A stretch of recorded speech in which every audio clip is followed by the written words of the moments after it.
حضور شیخ عبدالقادر جیلانی پیر نے جڑے ویلے اپنا منہ کھولیا نبی کریم علیہ السلام نے 7 مرتبہ اپنا لاب دہن جڑا ہے حضور غوث پاک نے منہ دے وچ ڈالیا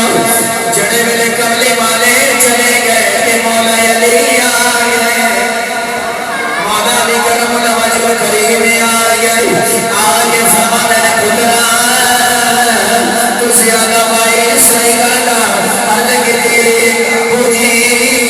میں زیادہ بائی نہیں کرنا تیری آواز کوئی نہیں حضور غوث پاک نے اپنا منہ کھولیا مولا علی نے 6 مرتبہ اپنا لاب دہن نکال کے حضور غوث پاک نے منہ دے وچ ڈالیا پھر حال میں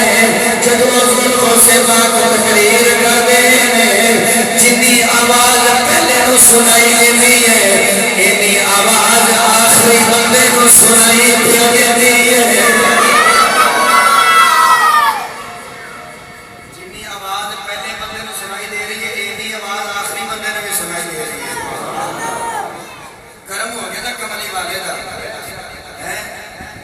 کرم ہو گیا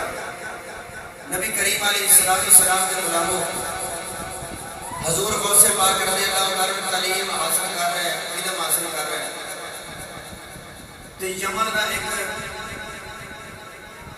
بت پرست